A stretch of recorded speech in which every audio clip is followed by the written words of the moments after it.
Possibly from the left. If you look at, they are bending towards which side? Towards left. Left.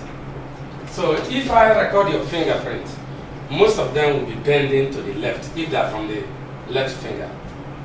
Most of them will be bending to the right if they are from the right hand. That's how God made it. That's fingerprint for you. God has made it so. But sometimes some of them will not bend like that. We call this one a left bended loop. It's a loop pattern, and it's bending to the left. If it's bending to the right, it's called right bended a loop. That is assuredly is from the right finger. But sometimes you see it like this appear, but it's from the right. You call it radial loop. Why this one is ulnar loop? Because it's from the left finger. Majorly, what we want to treat today is handwriting and signature. Probably the next lecture we're going to delve properly on fingerprint, because the two areas I'm an expert in fingerprint and handwriting. So I don't know the one you want today, but the lecture we have today now is handwriting. But if you ask me questions, I'll be able to answer them on any of the side, handwriting or fingerprint. So let me take you on handwriting and signature for today. There is something there, okay, forensic science written here. And when we talk of forensic science, we say it is a scientific phenomenon used in law.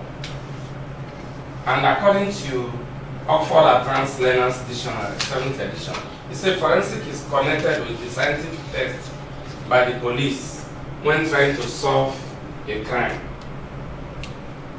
Forensic science is the application of science to law. It is the application of knowledge and technology of science to definitions and enforcement of law. And in doing this, for instance, the forensic expert, who may be a fingerprint expert, links the scene, the suspect, and the victim in a triangular form. The scene, the suspect, and the victim will link them together. What are the functions of forensic experts? One, to prevent crime. To prevent crime. You may listen or job, because this one is not in the note here. That's why I'm making it as a prayer. Because you cannot talk, we're talking of forensic science. Without talking about this prayer, we just jump into it, it will not be alright. That's what I'm trying to make the prayer. Forensic science, the function is the forensic experts prevent crime, they minimize crime, and also detect crime. We also investigate crimes, interrogate and examine persons and materials to get basic information, to find out who committed the offense. We'll find out who committed this offense. Why did this person commit this offense? What made him to commit this offense? when did he commit this offense? These are the 6 whys. Who committed the offense? Where was the offense committed? Why was the offense committed? How was the offense committed? And when was the offense committed? What actually is that offense that was committed? This is the job of a security officer also. You need to know all these things. Before your supervisor or your director or your CSO, he may ask you what happened. You'll be able to tell him this is W's. We do all these things. Why do we do all these things? Because, you know, when a criminal goes to the scene of crime, he must leave a trace or contact. This is Edmond Lucas principle, who told us that once a suspect gets to the scene of crime, he must leave something there. What he leaves there is called trace or contact. It is that trace or contact that you, as an expert or criminal investigator, have to investigate. When you investigate it, you'll be able to know the offense that was committed and who committed it. It is a function of a forensic expert. And in the introduction of what we have today, we have forgery and counterfeiting in our topic. And according to the criminal code, these things are not there, so I have to bring them in. According to the criminal code, section 463 to 467, forgery means making a false document, writing or seal, that may be false with intent that it could be used or acted upon as genuine to the prejudice of another person. Making of a false document so that you use it as if it is genuine in order to deceive, to cheat, to the prejudice of another person. And the offense is 3 years imprisonment without labor. And the offender can be arrested without warrant. That's forgery.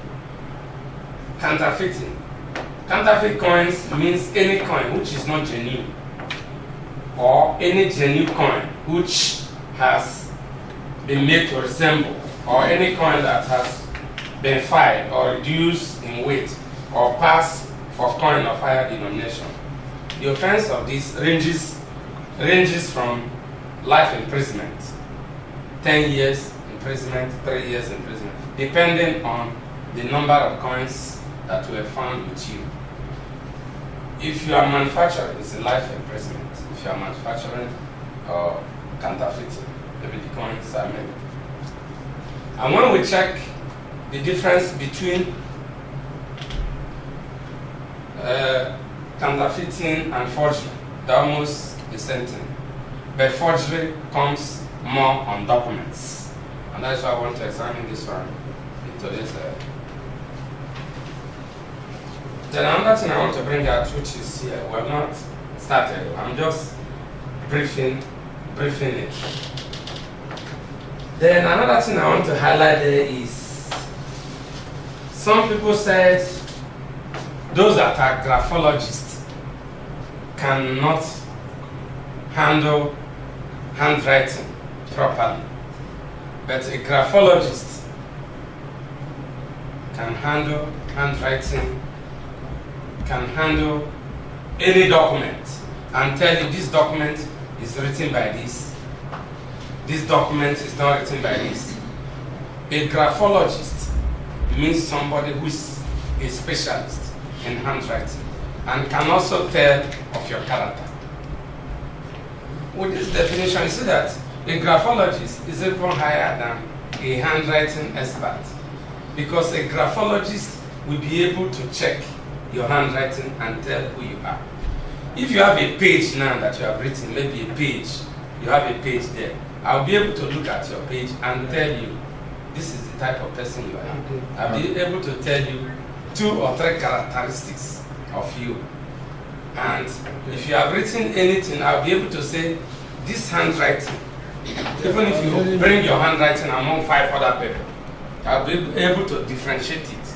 So a graphologist is also a handwriting expert, even more than a handwriting expert. Sorry, sir. We have, they've written a lot today. Don't worry. Don't worry. We're coming to that. That's what I'm trying to. No, what I'm saying that you said you want to tell. Okay, if you have a page, if you have a full page, let me see. If you have a page, handwriting of one page. If you have it, let me see. What you've written, okay? So that you. Let me see your own too. My. A page you have written.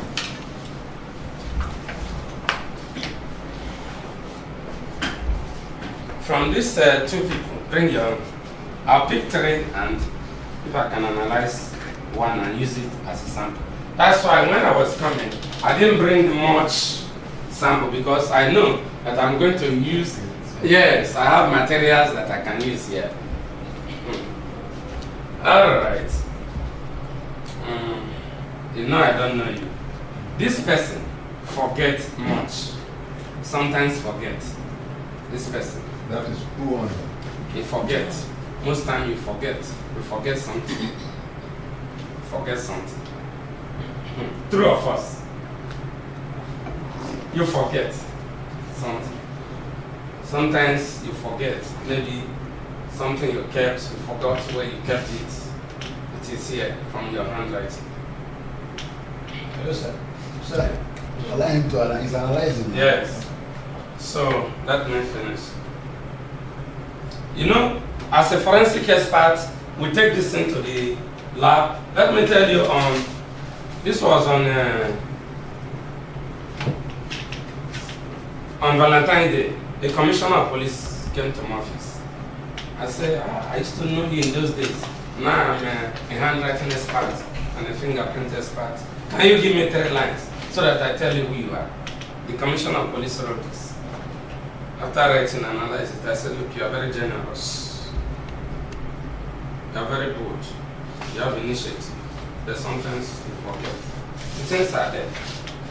Don't deny it. Only that some people, when you're analyzing their handwriting in public, they will not agree. Okay, don't That's why. So I've shown you this.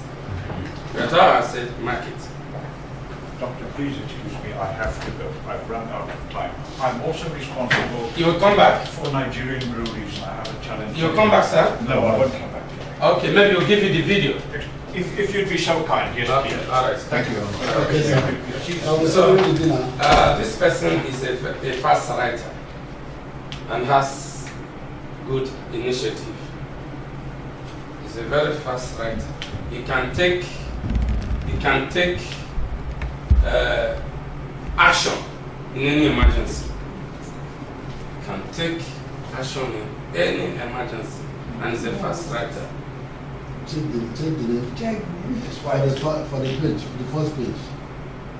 White, Amadi. Okay, sir. And he's very, very optimistic. Very optimistic and passionate.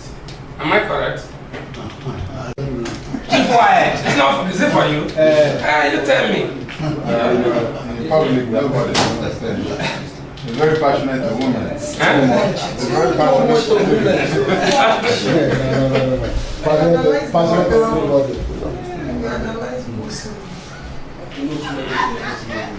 So this person needs to brace up.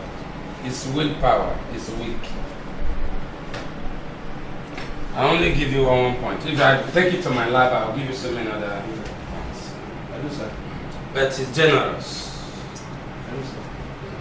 So We have started. So now, we want to go into, we're talking about graphology now. So if you are able to know the characteristics of human being, because if I take it to my lab now, this is what I'm going to look in analyzing the handwriting. This one is characteristics. If I take it to my office, I'll be noting it down. So many things I'll be noting it in analyzing your character, your behavior. Okay, no problem. But just because we are in haste, that is why I just give you 1 point. Yes, sir, go ahead. You see, you said the study of system of writing, that's graphology, the study of handwriting, especially when regarded as an expression of the writer's character, personality, abilities. The study of systems of writing, that's graphology, systems of writing. You see that it's even wider than handwriting. You study